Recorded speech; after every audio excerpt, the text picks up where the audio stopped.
commonly in general pediatrics. I'm thrilled today to have two speakers. The first is Dr. Kelly Jo Collier, who is a pediatric registrar from Walter Sisulu University in Nelson Mandela Bay. Kelly Jo came and spent 6 months, well, more than 6 months. She spent time at Red Cross and she rotated through pediatric rheumatology when she was here. And she's presenting a fantastic talk on identifying and treating periodic fever syndromes in children. And the second speaker we have is Dr. Caris Jones, who is a pediatrician who is doing a PhD in our unit on Kawasaki disease. So she'll be doing a talk today speaking about some of the new clinical updates and the American Heart Association 2024 guidelines, but also speaking about Kawasaki disease in our context and hopefully inviting some of you to collaborate.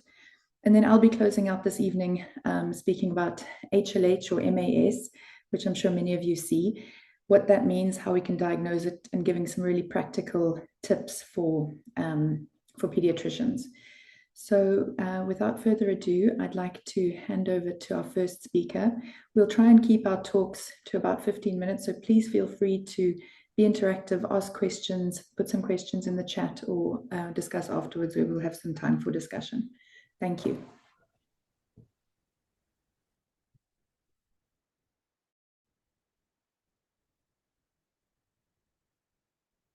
Okay, afternoon, everybody. Before I start, I'm going to ask that if you can take scan the QR code or put WooClap into your browser, and the event code is up on the screen. I'm hoping to make this talk a little bit interactive and have a few polls during the talk to participate in.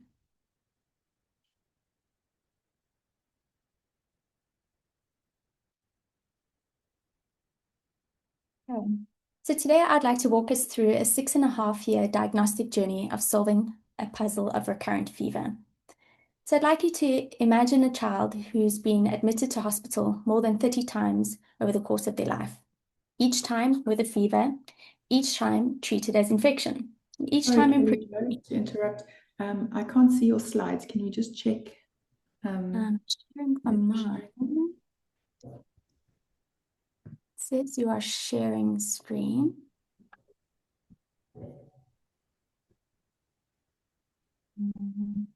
Okay, and let me stop sharing and then reshare. Yeah, stop sharing and reshare. Sorry about that, everyone.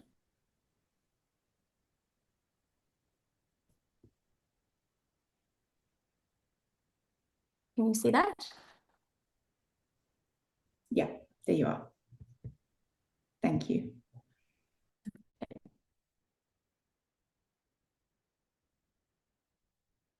So there is the QR code to scan if anyone wants to participate.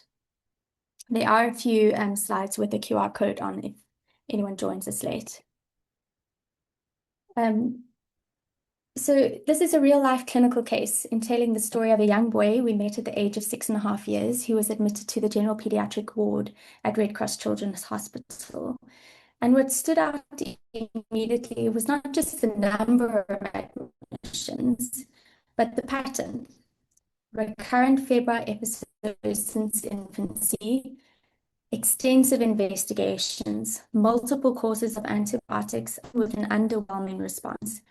And yet he was reported to be well, according to him, and growing well. And like many of these children, each presentation was managed in isolation as an infection, as it so often is.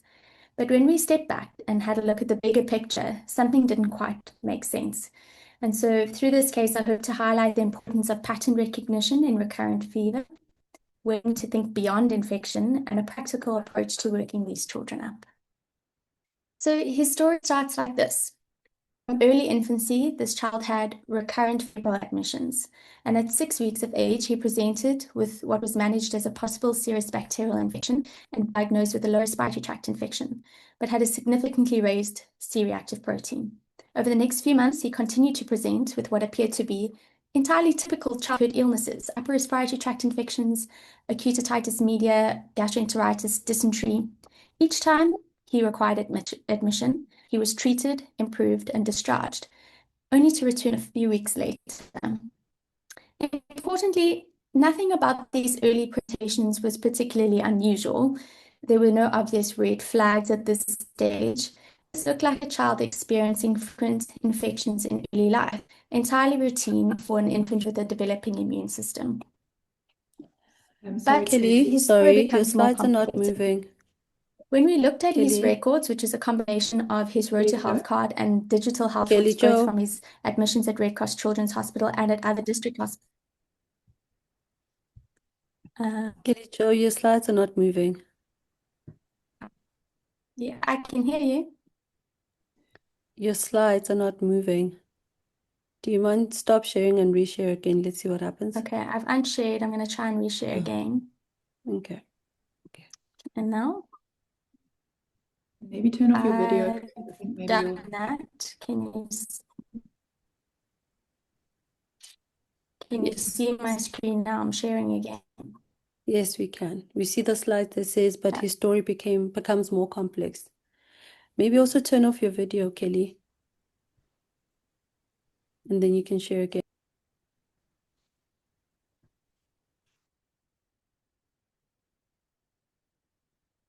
But I've taken. Okay. Can you see that now? yes. Hello? Yes, we can see your slide Yes, we entitled can. becomes more complex. It's so you can see that his story becomes more complicated. Yes.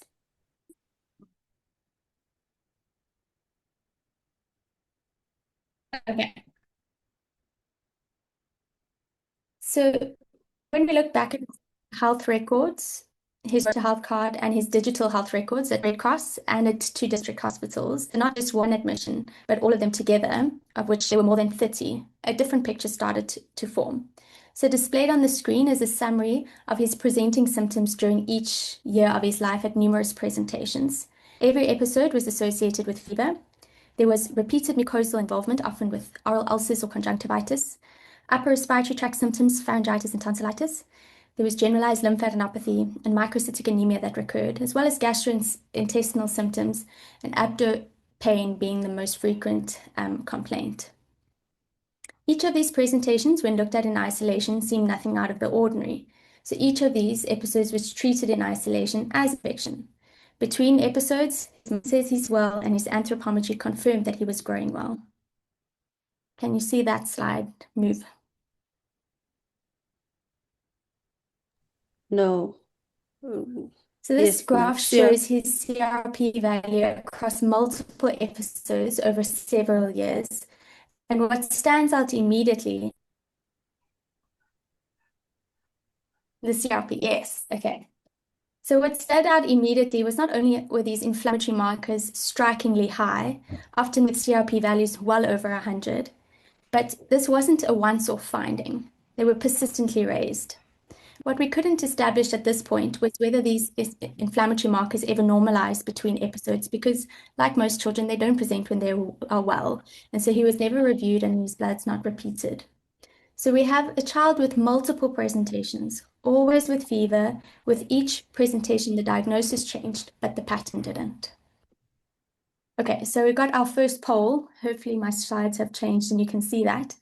And I'd like to pause here and get your thoughts. At this point in the story, based on what you've seen so far, what do you think is going on? And you can select any of the options. I don't see anybody. Okay, I'm going to go to the next slide because I can't actually see that anyone's voted in the poll. Okay. We can see it, KJ. It just When we hasn't looked at clicked all over. of these presentations together, a number of red flags became clear. Firstly, recurrent fevers.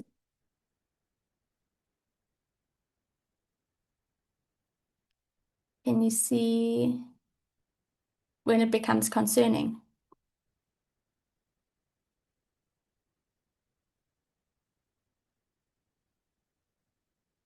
Okay. There were recurrent fevers over years, not just a few weeks or months. And that's not typical of simple infections. Children get frequent infections, yes, but typically they don't keep coming back with these incredibly high fevers and with such intense symptoms. Secondly, it persistently raises inflammatory markers. And inflammation should rise, but then normalize. In this child, we had very strikingly high CRPs at multiple episodes. Thirdly, sinomegaly. This indicates that we're dealing with something systemic rather than a localized infection.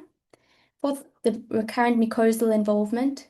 And then finally, there were multiple systems involved, gastrointestinal, respiratory, lymphatic. So it's not a disease confined to one system.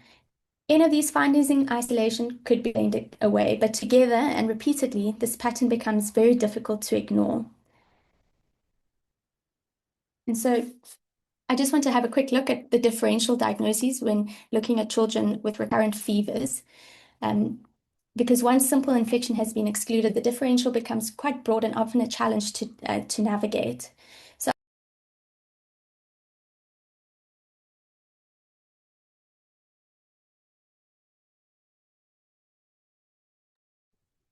We seem to have lost Kelly Jo. quickly.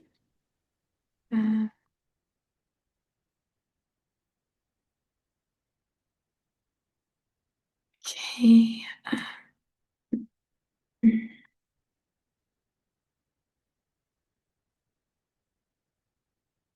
Okay, can everybody see my slides? Yes, we can. Okay, excellent.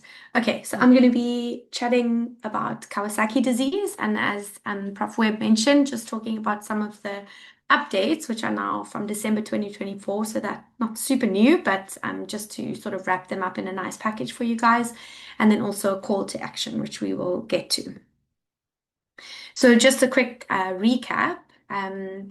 Kawasaki disease is one of the most prevalent vasculitic syndromes of children, and it's actually a leading cause of acquired heart disease worldwide. And the reason for that is that without treatment, 25 to 30% of patients will develop coronary artery abnormalities.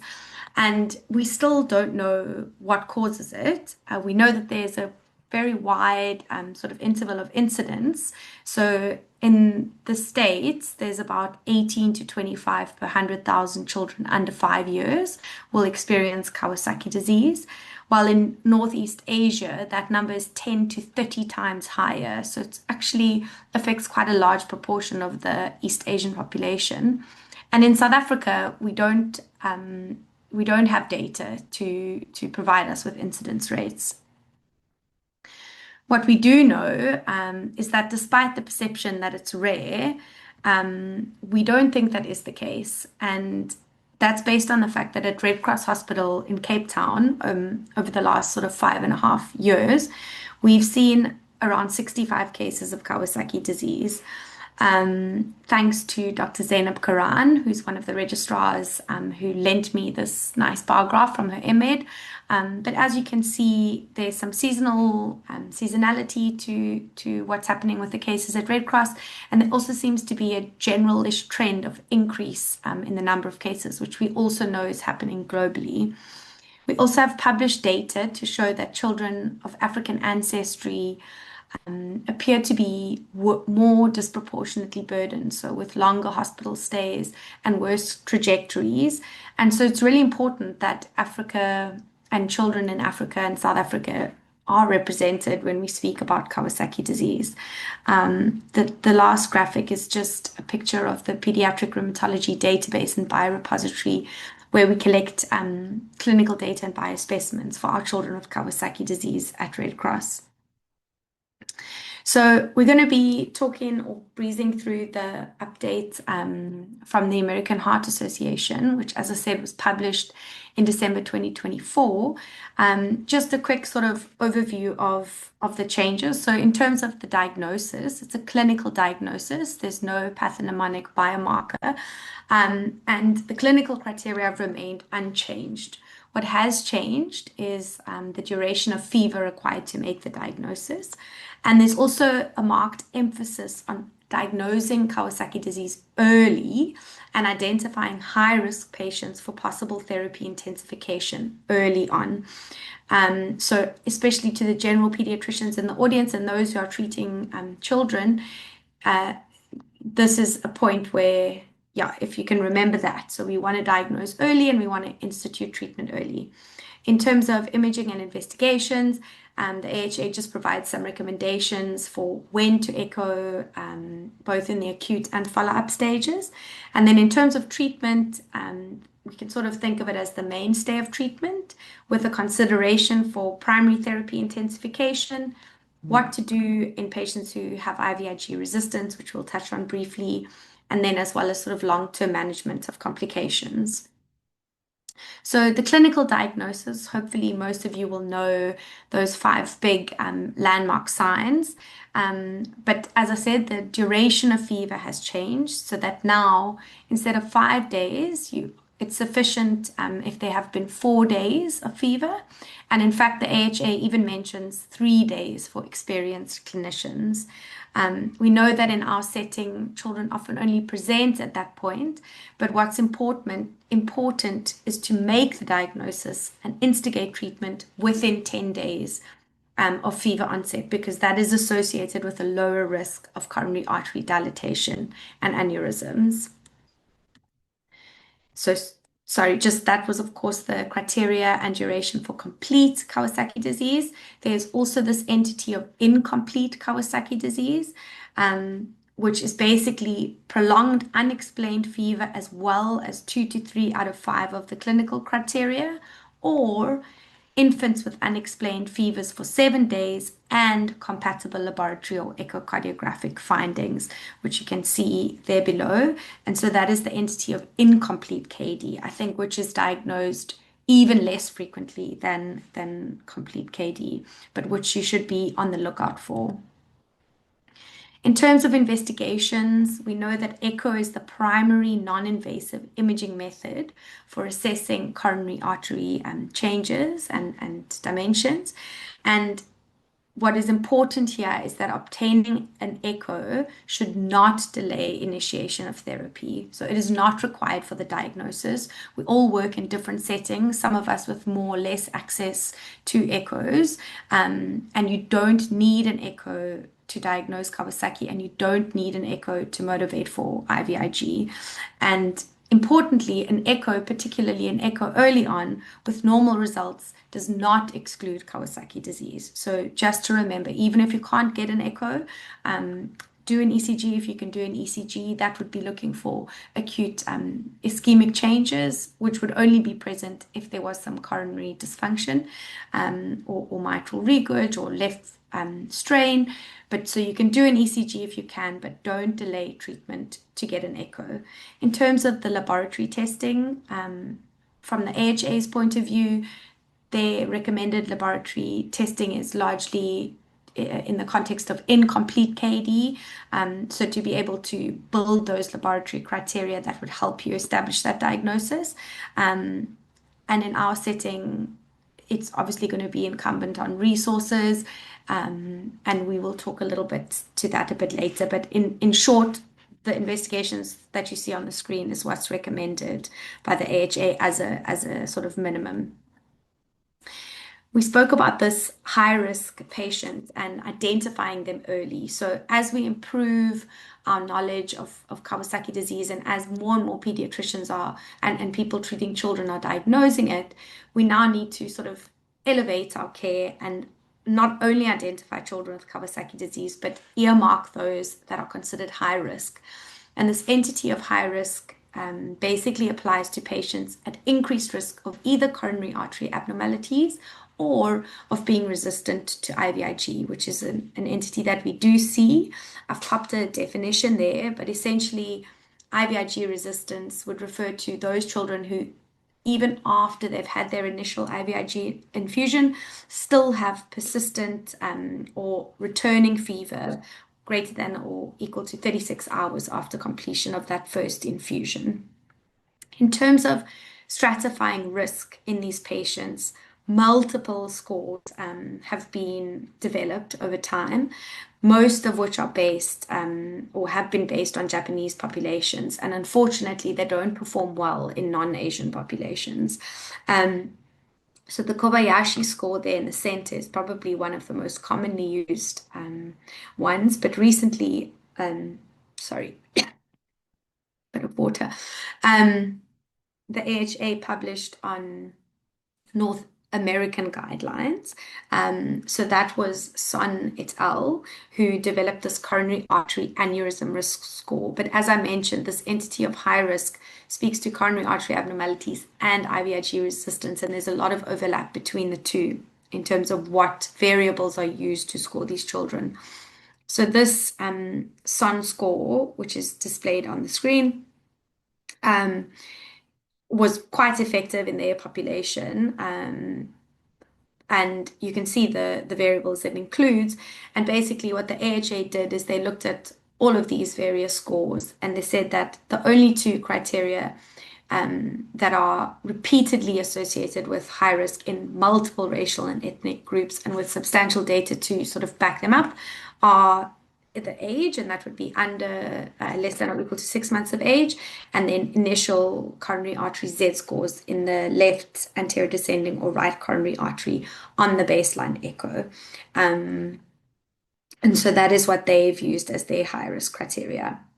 In terms of management, we're not going to go into any great detail about this, but the standard management is intravenous immunoglobulin with aspirin, and you can see the doses I've popped there below, just to be aware of the uncommon but present side effects of hemolytic anemia and aseptic meningitis in patients who receive IVIG, and also to know that it does increase the ESR. So once you've received IVIG, your ESR goes up, and you can no longer use your ESR as a marker of inflammation.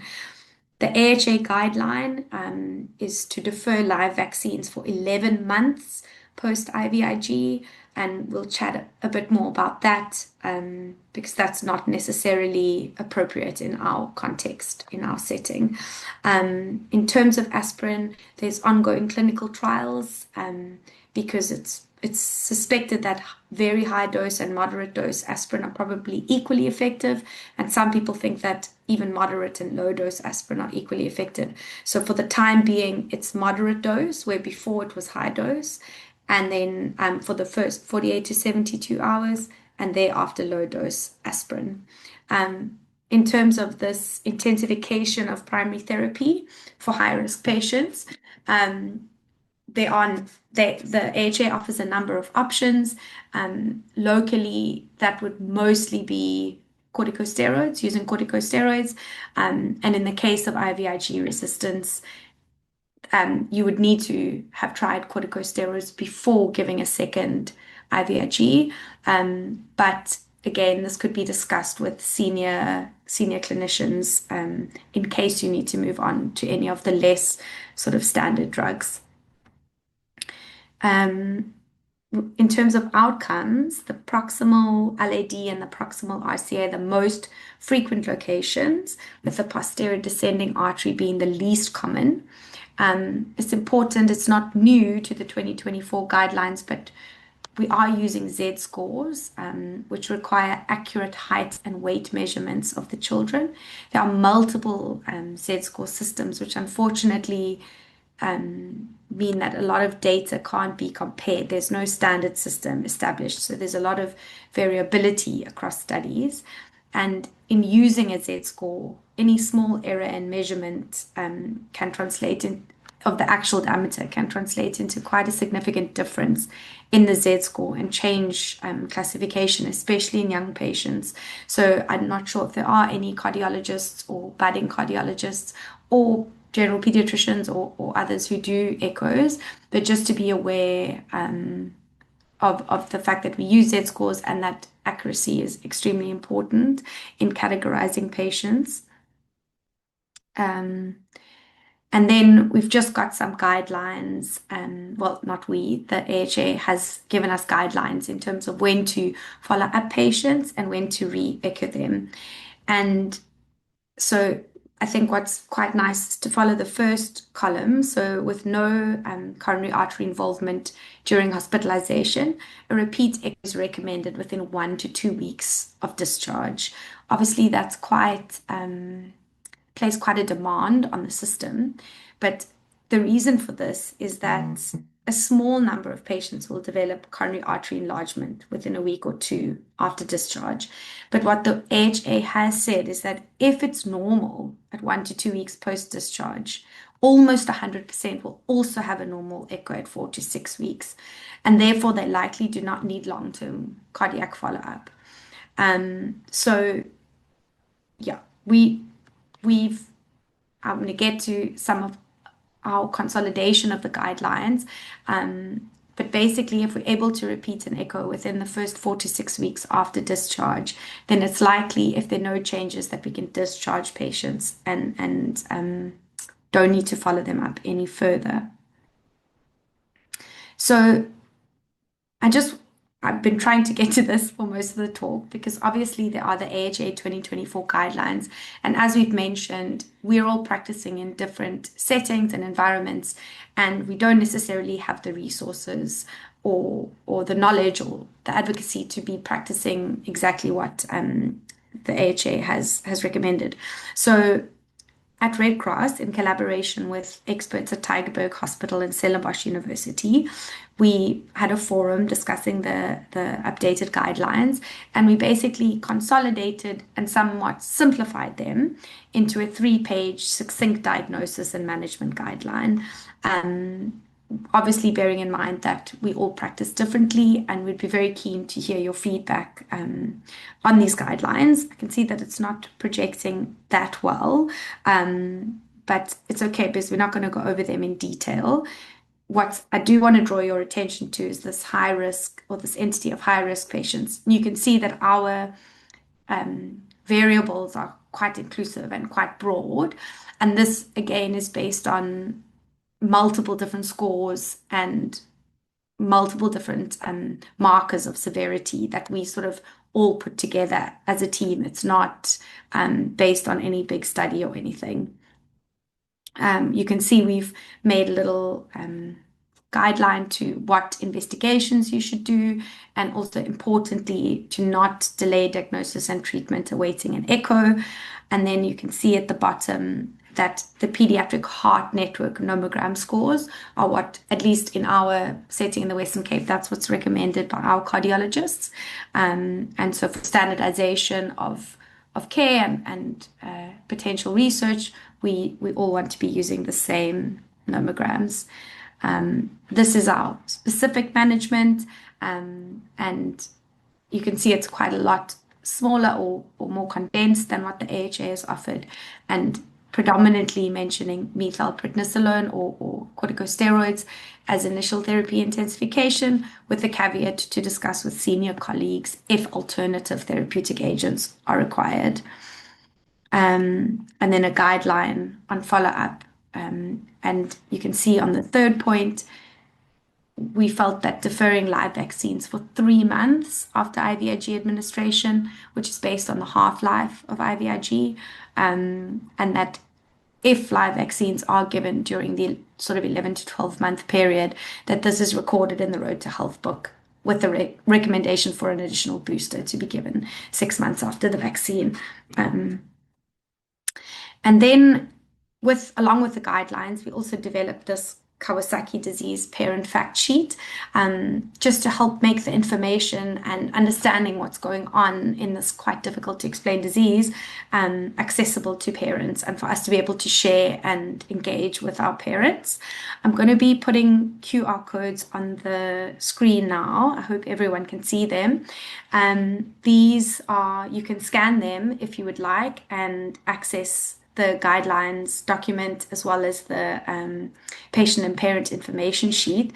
And as I said, of course, with the caveat that we all practice in different environments with access to different resources, we'd love to hear your feedback on the guidelines, and we'd love for you to take them and adapt them as you need to your own setting.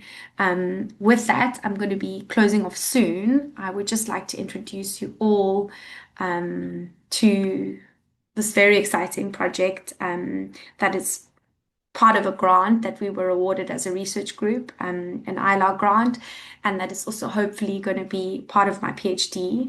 And that is this concept of the Kawasaki disease network.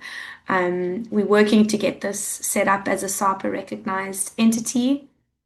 And basically, as I've said, we know that probably lots of people in the audience see Kawasaki disease. We have variable access to drugs and echoes. We know often there's a lot of debate around different cases. We're having this talk because it's not always infection. Fever is not always infection.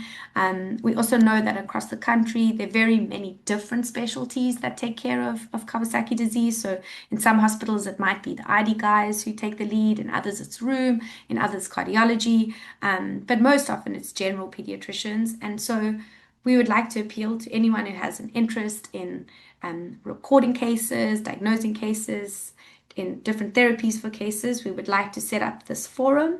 And you can see the logo in the middle is our South African Kawasaki Disease Network, but ultimately we'd like to share it across the continent and turn it into an African network and really start telling and sharing the story of Kawasaki disease. So I am going to again post a QR code on the screen. So this QR code is basically a link to my email, and I'd love for you to just drop me your email if you are interested in joining, being part of our Kawasaki interest group. I put a few things on the right of the screen that we'll hopefully be embarking on. So knowledge sharing, discussing challenging cases, research collaboration opportunities. We have some things in the pipeline that we've developed and would love to share if it means that we can tell the story of Kawasaki better and share with each other.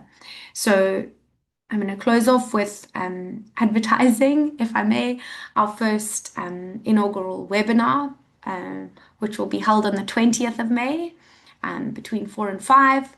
And yeah, there will be a formal invite by email to follow. Just share your contact details with me. I would really love that. And then we can all get chatting even more about Kawasaki disease. Thank you so much for your time.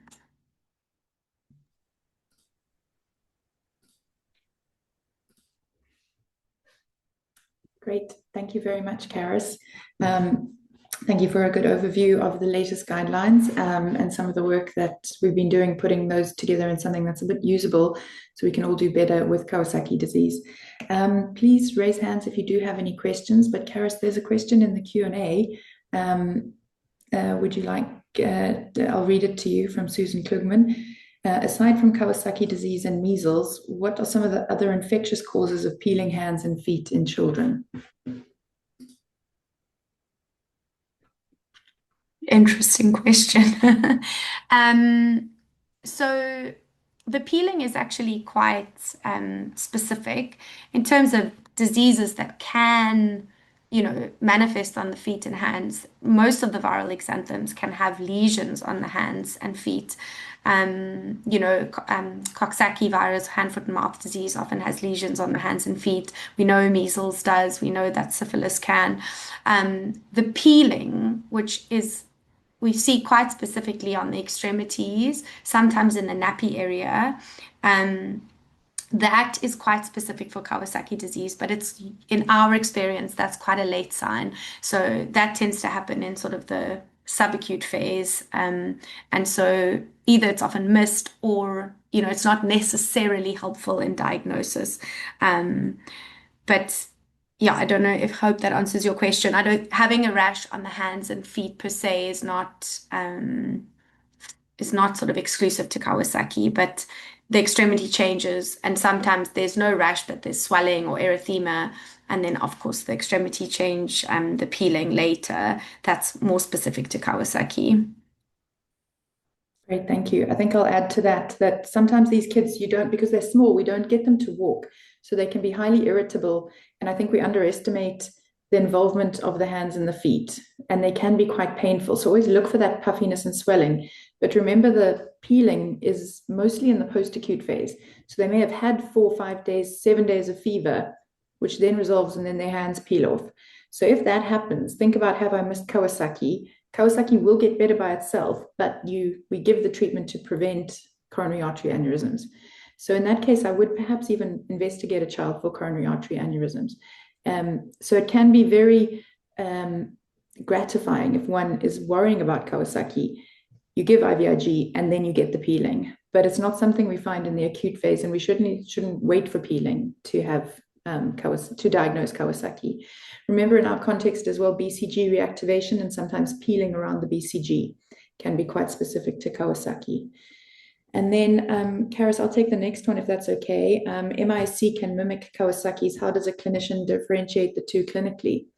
And I know that many of you treated MIC, and many of you treat Kawasaki disease. And clinically, they were very, very similar. We have found that Kawasaki, in terms of the median age, seems to be younger, but with the pandemic moving on, MIC became younger. And there are some biochemical differences between the two, but essentially it doesn't really matter, because the important thing is to recognize them, to realize that they do need potentially IVIG and probably steroids. And the distinction is quite academic, really, but to see that cluster of syndromes and symptoms. Caris, would you like to add to that? You're on mute. Oh, sorry. No, thank you. I think that's great. Yeah, I think that, as you said, the distinction is more academic in the moment, and the important thing is to think of both, I suppose, and speak to someone if you are concerned. I think the other thing that I'd just like to mention is that in our cohort, at least, a large proportion of our patients with Kawasaki disease and coronary artery aneurysms with clear Kawasaki disease do have detectable infections. So previously, we used to work under the paradigm that if you had an RSV or an adenovirus, that was the cause of your fever. So I just like to emphasize to everyone on the call that it absolutely isn't an exclusion. To have an infection doesn't mean that you don't have Kawasaki disease. It's a cluster of symptoms, and it's not at the exclusion of all other diseases. So I think that's just something important that we should bring up clinically. Great. Okay. Well, I can't see hands, but I can't see any other questions in the Q&A. I'd really encourage you all to get hold of us and just let us know about your experience with Kawasaki disease. We'd really like to build a network, and we'd like for it to be very collaborative. And if you are interested in collecting your own patients, we have core data sets, and we have easy to set up databases for that. And we'd love to hear everyone's thoughts and experiences of treating this disease. Okay, Kelly Jo is back, and her internet has improved. So she is going to just quickly go through some of the initial slides, and I'd encourage you please to join the Woo clap as well. Thanks, KJ. Cool. I hope you can hear me now that my internet is more stable. Okay, so quickly, we're going to be looking at solving a puzzle of recurrent fevers, a 6.5-year diagnostic journey of a young boy that we met at 6.5 years of age, who was admitted in the general pediatric ward at Red Cross Children's Hospital. He was admitted to various institutions more than 30 times in his lifetime, always with recurrent febrile episodes, having gone under extensive investigations and had multiple courses of antibiotics, but his mum reported he was well between these episodes and had been growing well. So just quickly, again, he presented at 6 weeks of age with what they presumed was a possible serious bacterial infection and had a pneumonia. He had a significantly raised CRP. And then through the next couple of months, he presented with typical childhood illnesses, upper respiratory tract infections, gastroenteritis, and dysentery, always admitted, treated, improved, and then discharged. So all of these were nothing out of the ordinary or unusual for this age and stage of life, no obvious red flags. And this child was experiencing frequent infections of early infancy, entirely routine for an infant with a developing immune system. But his story becomes a bit more complicated. And as you'll see on the slide in front of you is a summary of his presenting symptoms during each year of his life at numerous presentations. Every episode was associated with fever. There were repeated mucosal involvement, oral ulcers and conjunctivitis, upper respiratory tract infections, usually pharyngitis or tonsillitis. He had generalized lymphadenopathy, he had recurring microcytic anemia, and frequent abdominal pain in terms of the gastrointestinal symptoms. Each of these presentations, when looked at in isolation, seemed nothing out of the ordinary. Each of these episodes were treated in isolation as a result as infection. Between episodes, he was well, according to mum, and his anthropometry did show that he was growing well. This graph shows his CRP values across multiple episodes over several years. And what stands out is that these inflammatory markings were incredibly high, often with a CRP of well over 100, but never occurring just as a once-off episode. They were persistently raised. What we couldn't establish at this point in time was whether these inflammatory markers ever really normalized, because he was never brought back when he was well. Like most children, they don't present when they are well. So we had a child with multiple presentations, always with fever, with each presentation a different diagnosis, but the pattern didn't change. So I think some people voted the previous time. We're going to see if that works. But when we had a look at all of these presentations together, a number of red flags became clear. So firstly, this recurrent fever over years, 6.5 years of his life. And that's not typical of simple infections. Children frequently get infections, but typically they don't come back year after year or a couple of times a year with these intensely high fevers and persistently raised inflammatory markers. Yes, inflammation should rise, but they normalize. But this child, we have, like you saw in the previous graph, multiple episodes where his CRP is well over 100. Thirdly, it's splenomegaly. This indicates that we're dealing with something systemic rather than localized infection. Mucosal inflammation, often a subtle sign of something inflammatory going on. And then finally, multiple systems were involved. So gastrointestinal, lymphatic, respiratory. So it wasn't confined to a single system. Any of these findings in isolation could be explained away, but together and repeatedly, this pattern becomes very difficult to ignore.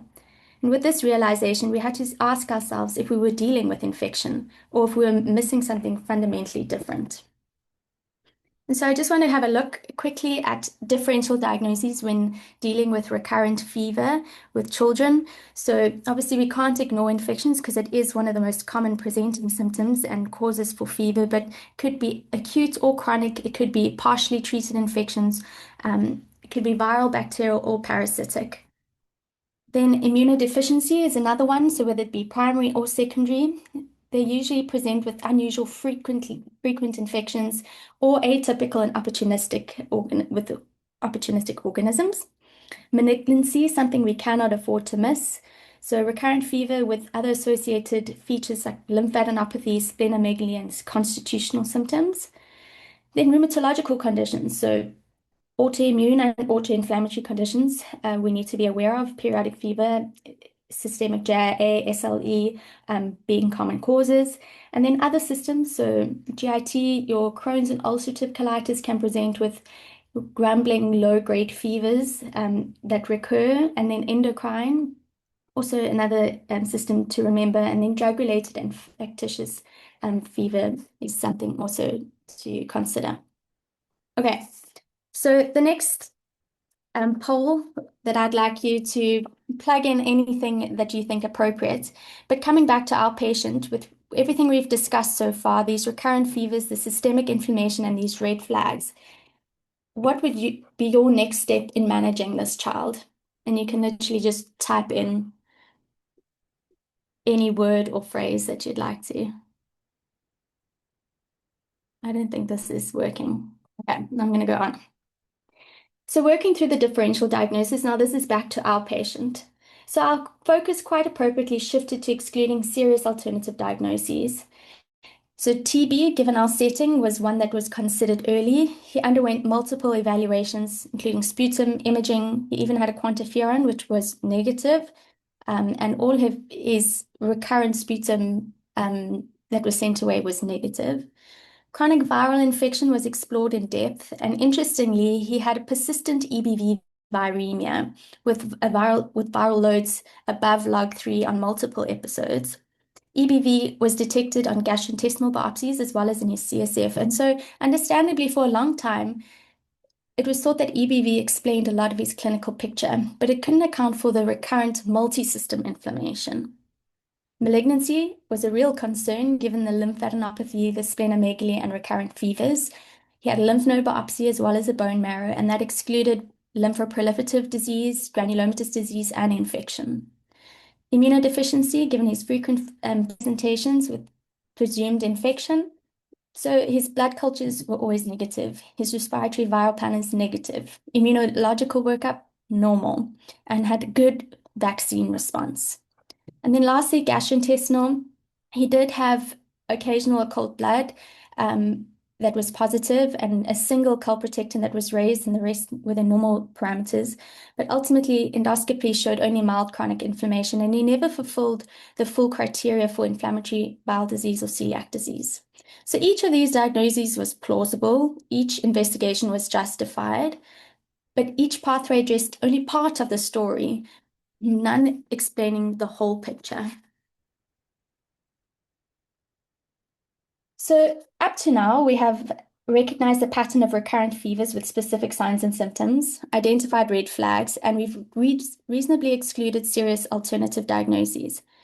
But the turning point didn't come from a new or fancy expensive test, and it didn't come from a dramatic deterioration either.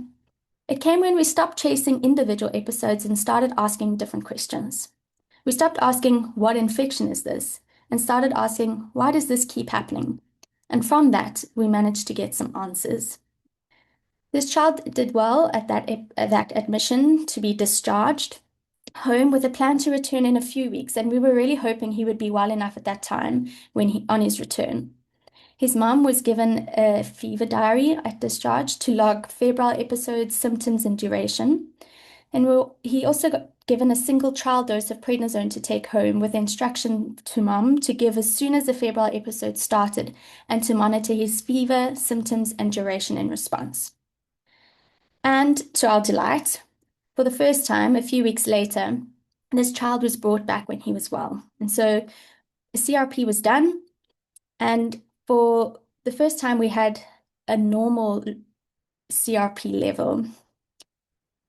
His mother brought a well-documented fever diary along with her, which demonstrated unmistakable periodicity of these recurrent fevers. And the response to a short course of prednisone was impressive, successfully shortening the duration of febrile episodes significantly. Interestingly, his mom explained that she could tell when one of these episodes was about to start before the fever began. And she explained and demonstrated in the diary that they were preceded by malaise and followed a consistent course of symptoms and signs lasting 4 to 5 days. And so from this additional information, we were able to establish that these episodes were predictable. They were stereotypical, the same features every time. They involved inflammation of multiple systems. And importantly, they responded far more convincingly to steroids than antimicrobials.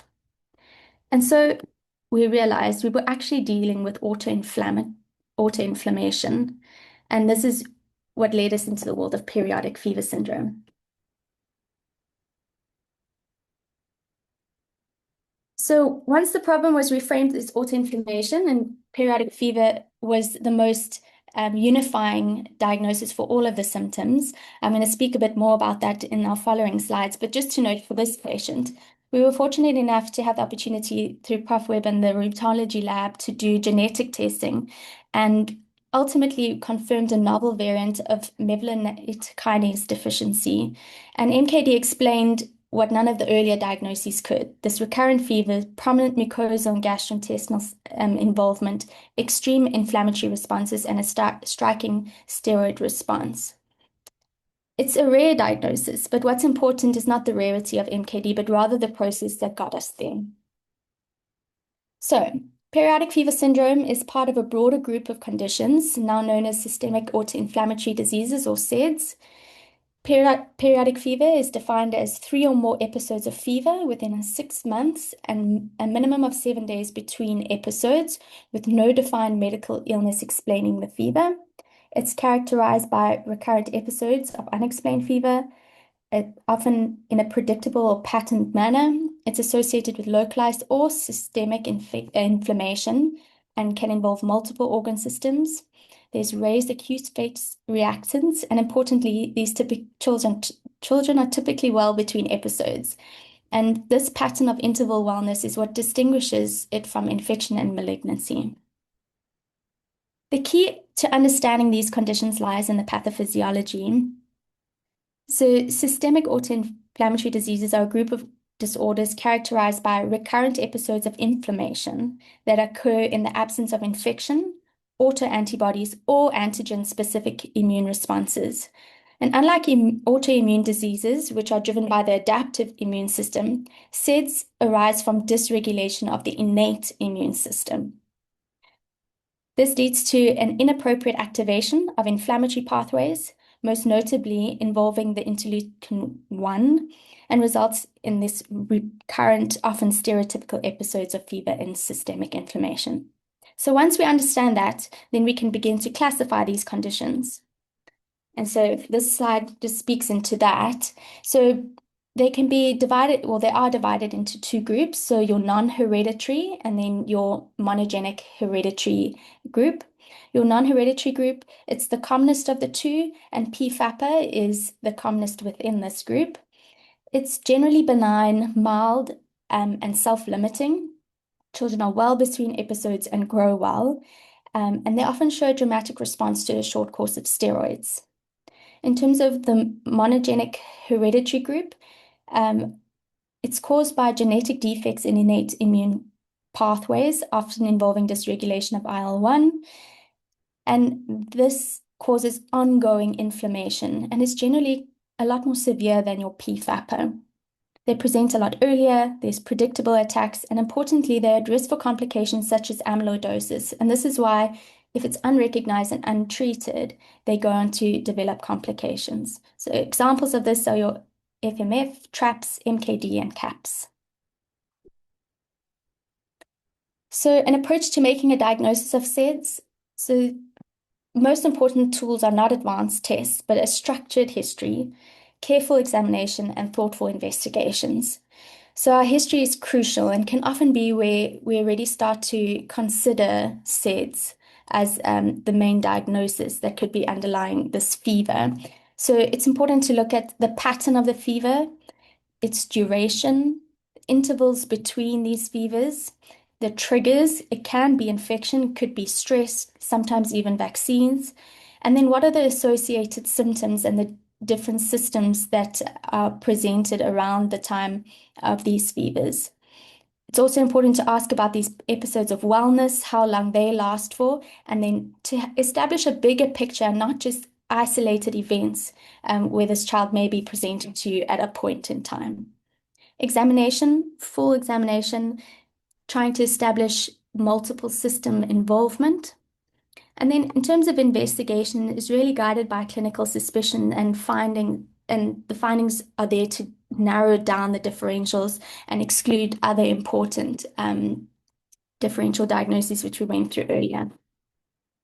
So as pediatricians, how can we make this a practical thing, everyday pediatric practice? When should we suspect SAIDs? Well, if there's recurrent stereotyped fevers, someone who's well between these episodes where there's no clear infectious cause, if they're not really responding well to antibiotic courses, there could be a family history, associated symptoms that are more in keeping with SAIDs, and these raised inflammatory markers that then come down back to normal level when these children are well. What to do? So we've spoken about taking a detailed history, a thorough examination, and then thoughtful investigations. Key tools, so a fever diary is often underutilized, but can clearly demonstrate periodicity and pattern. And then a trial of steroids can act as a diagnostic clue, particularly in conditions like PFAPA, where they may have a rapid and dramatic response to a short course of steroids. And of course, we need to responsibly exclude other differentials that can present similarly. And why this matters? Well, it reduces unnecessary antibiotic use, hospital admissions. It improves the quality of life of these children and their families when they are receiving treatment. And it also prevents long-term complications, specifically amyloidosis. It also allows for timely referral when needed and appropriate targeted management. So just back to our guy and the case that I presented. So the most compelling part of this case isn't the diagnosis, but because that actually came quite a few months down the line from when we saw him, is what happened after treatment began. So once we recognized these episodes were inflammatory rather than infectious, management changed. Our patient was provided with prednisone, like we said, with the instruction given to start it as soon as the episode started, and it shortened those episodes' duration quite successfully. And given the clinical evidence of periodic fever, an empiric trial of colchicine was started, and almost immediately a decrease in a number and cessation of febrile episodes were noted. His admissions became rare, symptoms became predictable and abortable. And then in terms of his inflammatory markers, of course, we repeated those a few more times. And you can see after the empiric colchicine that flattened completely. And I think most importantly for this child and his family, for the first time this child could return to school and his mother could return to work. And that's ultimately the cost of diagnostic delay. And this is the value in recognizing the pattern, because when the diagnosis changes, treatment changes everything. And so in summary, recurrent febrile illnesses pose a diagnostic challenge and are frequently erroneously attributed to recurrent infections alone. It is often many years, if ever, before these children are correctly identified as having an underlying rheumatological condition. A major factor in this includes the lack of continuity of care, resulting in failure to see the bigger picture of a child's multiple presentations with febrile illnesses. Simply put, recurrent fever over a prolonged period of time with specific signs and symptoms in each attack should be considered a red flag. When faced with recurrent fevers, the most powerful tool we have are not necessarily specialized tests, but rather pattern recognition. Track the timeline and the symptoms. Fever diaries are critical. Assess interval wellness and its duration. Look deliberately for red flags. And once infection, malignancy, and immunodeficiency have been reasonably excluded, start considering rheumatological conditions like autoinflammatory disease. I hope today I've demonstrated that a shift in thinking is what changes outcomes. This case isn't about memorizing a rare diagnosis, it's about good detective work. And a shift in thinking changes trajectory. Just like to acknowledge Prof Kate Webb and the rheumatology department at Red Cross, as well as Dr. Moran and Samantha Ash, who contributed in this patient's record keeping and care. And then these are the references for this presentation. Thank you.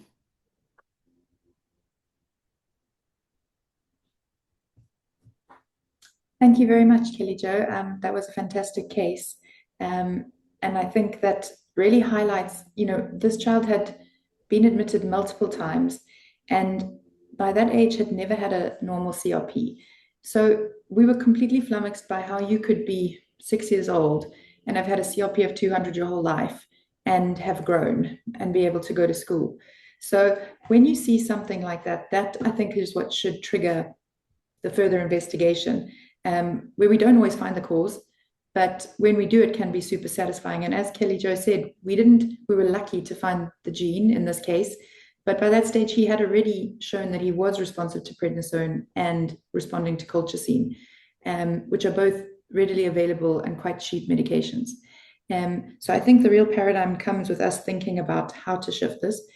And equally, PFAPA is a super common diagnosis with recurrent tonsillitis, recurrent febrile episodes, and these children often get admitted for a long time and get multiple courses of antibiotics.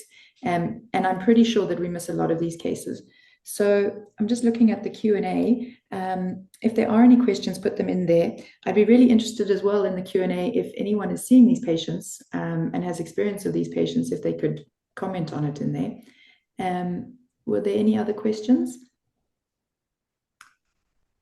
All right. I think the thing that I would like to highlight in that talk, and we often get phone calls where people say, there's these fevers that keep going on and on. Could this be a periodic fever syndrome? And for me, the most important thing is, have you done a fever diary? Does the mother know when these things are coming? And have you excluded other things like cancers and infections? And in that case, can you abort it with some prednisone? And honestly, there isn't any point in seeing the patient until you've shown that it normalizes between attacks, because a persistent inflammation is different from periodic inflammation. And that's what you really have to prove if you're thinking of a periodic fever syndrome. Great. Okay, perfect. So there aren't any questions, so we'll move on to the final talk. Let me just share that.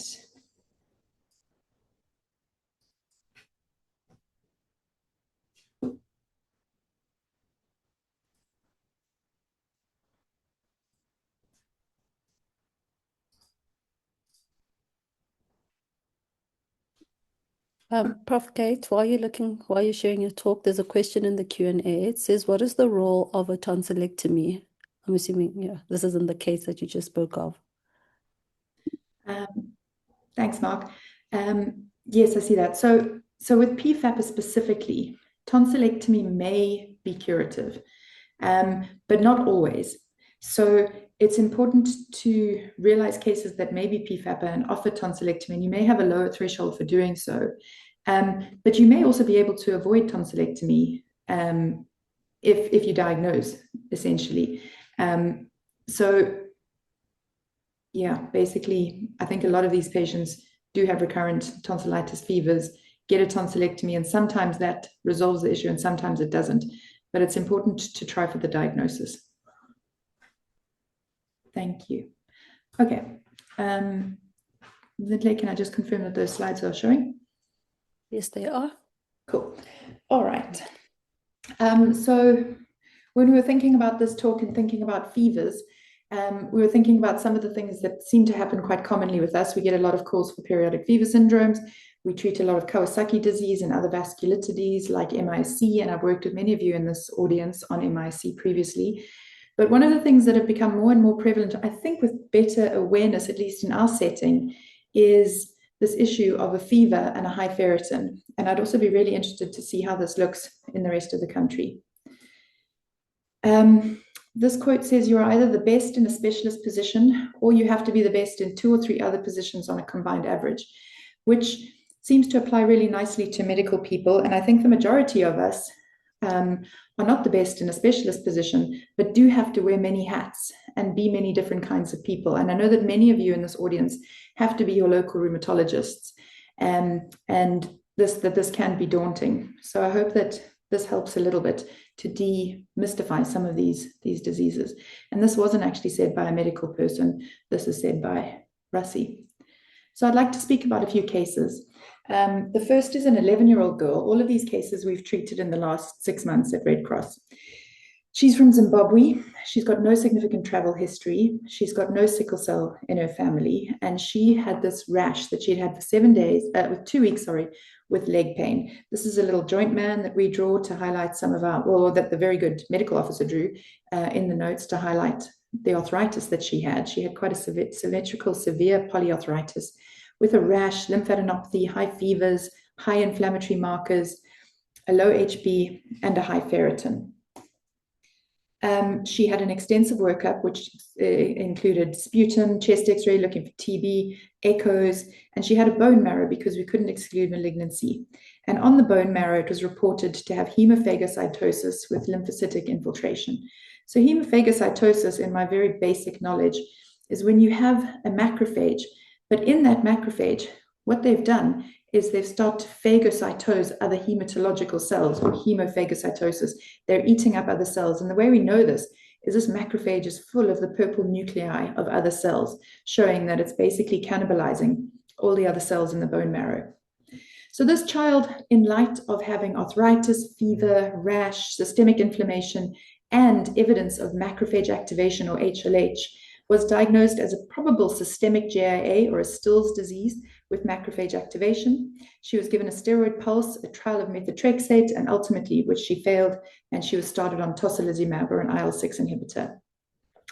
Our next case is a 4.5-year-old who presented with diarrhea, lethargy, and fever, who was losing a bit of weight, had started to get malnutrition with edema.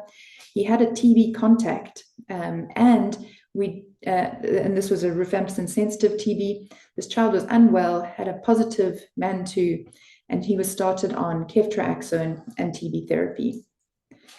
But this fever persisted and the gastro persisted. His HB and his white cells were kind of borderline, platelets were borderline, CRP was very raised with a very low albumin, and a high ALT and an AST. So this looks like a SAM with edema, with severe, probably sepsis and TB, which looks like quite severe with liver failure.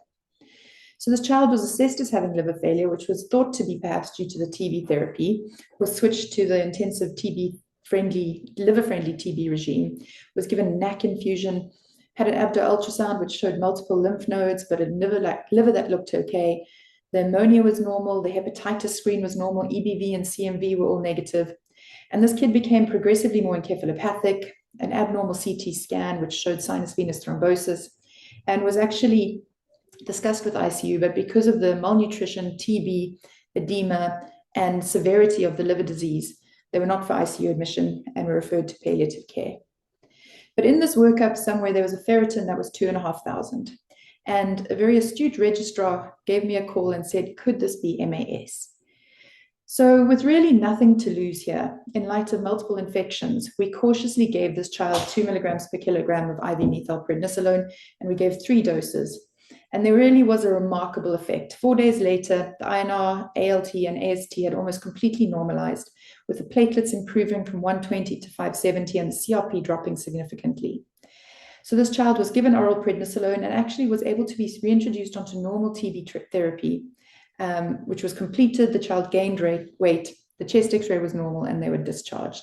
So we diagnosed this child as macrophage activation syndrome, or HLH, secondary to disseminated TB. The third case is a 1.5-year-old who also presented with gastroenteritis and fevers. This child had previously had Kawasaki disease, had previously had bronchiolitis and an episode of bronchopneumonia, so had these multiple episodes on board. And at this episode, presented with a high CRP, a borderline platelets, mildly raised AST, was given ceftriaxone. They did an echo and an ECG, as you would in a child with previous Kawasaki disease, to rule out myocardial infarctions. And a chest X-ray, which showed a bilateral pneumonia, and an NPA, which showed that there was adenovirus and RSV causing this bilateral pneumonia in a child who previously had multiple pneumonia events. But what was interesting about this child is that these temperatures persisted with a large liver. He was changed to second-line antibiotics, and the respiratory distress worsened with severe progression on chest X-ray, eventually requiring ventilation and inotropic blood pressure support. And at that stage, they were wondering whether this was an adenoviral bronchiolitis obliterans. The child was given polygam, but the ferritin was 2,400. The platelets dropped from 500 to 210, and the white cells dropped to 3. So equally, we were wondering, could this be macrophage activation syndrome? This child was also, in light of RSV and adenovirus, and deteriorating in ICU, given 2 milligrams per kilogram of IV methylprednisolone. And within 2 days, also had a remarkable turnaround. Inotropes were stopped, fever was resolved, and the CRP dropped. So this child was diagnosed, So these are 3 cases, all with 3 different manifestations. 1 due to Still's disease, 1 due to disseminated TB, and 1 due to adeno and RSV pneumonia. And this really introduces this entity of HLH or MAS. So some of you may know it as HLH, and some of you may know it as MAS, and some of you may think, why can't oncology and rheumatology agree on this? And essentially, I think we're all coming together to recognize this as one hyperinflammatory syndrome. And what's important is to recognize the various features that occur when macrophages become super inflamed within your bone marrow and start to eat up other cells. So think about low blood count, increased ferritin, disseminated inflammation. They often have a hepatitis, they often have DIC, and CNS involvement is a common and quite severe manifestation of HLH and MAS. And I think that what we call it really doesn't matter as much as recognizing this syndrome. HLH is traditionally what oncology used to call it, and MAS is traditionally what rheumatology call it. HLH generally implies a primary cause, which may be genetic, but also may be due to cancer or immunotherapy, so more in the oncology range, whereas MAS is traditionally used for rheumatic diseases such as Still's or systemic JIA. Kawasaki disease commonly causes MAS in our context, and lupus, but can be secondary really to any diseases, including infections. And by and large, infections account for up to 50% of HLH MAS. So what I'd like to say is, it doesn't really matter what we call it, we have to recognize it together. And the criteria that some of you may know really are specific to the causes of HLH versus MAS. So the ferritin levels may be different, the need for splenomegaly, the platelet cutoff levels are different. The HLH criteria requires a bone marrow and low NK cell activity. So as you can see, it points to background immune issues. But what we're moving towards is not really focusing on these criteria, which is very specific to disease and often specific to research, but to think about these cluster of symptoms when you're thinking about whether a child has this hyperinflammatory HLH MAS. So the number one thing is a hyperferritinemia. There's no specific cutoff, but we generally tend to think that higher ferritins are more specific towards MAS HLH. So if you're seeing a ferritin of 2000, think strongly of HLH or MAS. It's often accompanied by systemic inflammation, CRPs are raised, fevers can be raised, and you can have very high LDHs. We think about the low or dropping blood counts. So your platelet may have been 500 and are now 120. That difference really makes a difference. Your white cells may be low or dropping, specifically neutrophils, and a low or dropping hemoglobin. CNS dysfunction may be quite common and is more common in the kind of genetic causes of HLH, but these children can be quite encephalopathic. They can have an altered mental status, they can have seizures, and they may have increased cells and protein in their CSF, leading to a misdiagnosis of things like TBM. They often have liver dysfunction with raised ALTs and ASTs and hepatomegaly, and they often have coagulopathies with low fibrinogen and high D-dimers. So the important thing is to recognize this cluster of symptoms and to recognize that regardless of the underlying cause, we need to find out what we need to diagnose HLH and MAS, because it may on its own be life-threatening. And we've recently had a death of a child with MAS and HLH. So it's something that is potentially treatable and should be treated as an emergency. As I said before, it's nice to think about it into these causes and to look for an underlying trigger. More than 50% of MAS and HLH is actually caused by an identifiable infection. But always think of other predisposing conditions like rheumatic diseases, specifically lupus, Kawasaki, systemic JIA, but all rheumatic diseases can give you HLH or MAS. You just have to have enough inflammation. And malignancy can also cause this. So one of the most common malignancies is lymphoma. And then we have our genetic causes, which are much rare. So recognize genetic HLH causes and causes of inborn errors of immunity. So in terms of those doing their FCP, I would think about the genetic causes being cut into those that impair your lymphocyte granulocyte-mediated cytotoxicity. And the kind of one we all think about in this is a perforin deficiency. These children have early onset HLH, and they often have CNS involvement, but any issues in your granulocytes. And these are the ones that you want to do NK cell function, NK degranulation tests and things like that. But then we have those that associate with immune deficiency and make you lose control of EBV, which may predispose you to HLH. And these are often X-linked immune deficiencies, like X-linked lymphoproliferative disease. But what I'd really like to talk about is that those are the least common forms that we see. Think of MAS and HLH if you have a fever, if your ferritins are rising and your inflammation markers are rising. Think if your hemoglobin, platelet counts, or white cells are dropping, if your liver dysfunction is evident, if you have CNS dysfunction, splenomegaly, or coagulopathy, and you see that cluster of symptoms, look at the ferritin. So I'd really recommend this paper, and I'll put a link to it at the end. But what do we do if we suspect HLH or MAS? Well, the first thing is do a ferritin. The second thing is to look at your CRP, your ESR, your LDH, whatever inflammatory markers you have to hand, and look for those white cells and other cell lines dropping. Look at your liver, and if necessary, look for CNS involvement with brain imaging or CSF. And then investigate for an underlying cause. So are we looking at infection? Are we looking at malignancy? Do they need a bone marrow aspirate? Or look for other causes like rheumatic diseases, look at history, see have they had recurrent infections? Is there any family history that may point to an inborn error of immunity? And we want to make sure that we're giving good supportive care. Remember, these kids are prone to having DVTs, so we need to make sure that we're giving them antipyretics, fluids, nutrition. We may need blood products. We may need to treat them for DIC, shock, and for sepsis. We give most of them empirical antimicrobial therapies because it can be very difficult to differentiate between sepsis and MAS. But if we have persistent, severe worsening MAS, we think about immunomodulation. So this can involve glucocorticoids. it depends really on your underlying disease. So there's no set guidelines. You'll see in the child who had systemic JFA and MAS, we use much higher doses. So we would have used 10 per kilo of IV methylprednisolone because we know that this is an underlying rheumatic disease.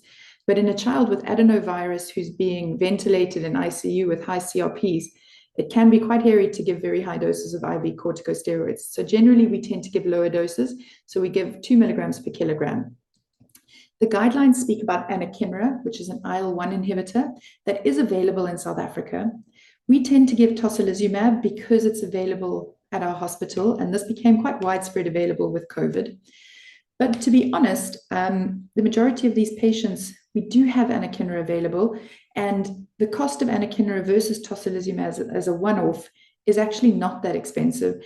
And both of these are way cheaper than giving a course of IVIG, which is another option in the beginning and can also be useful if you have a child with an infection that you're really worried about immune suppressing.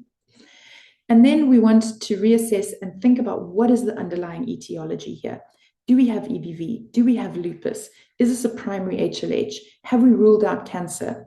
And have we found some kind of infection? And then trying to treat that underlying disease as well.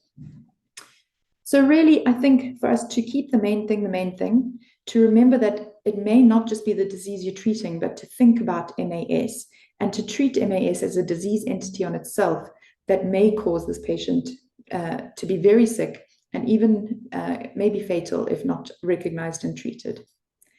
So this is the paper that I was speaking about, and it's really helpful to consider the early stages of diagnosis and management of suspected HLH-MAS syndrome, and it's written by oncologists and rheumatologists and really brings this together to say it doesn't really matter which criteria you use. Are we recognizing this as a potentially life-threatening syndrome in our patients? So I'd really like to know if you guys are using ferritin often, if you are seeing these cases, and how you're treating them locally. Thank you.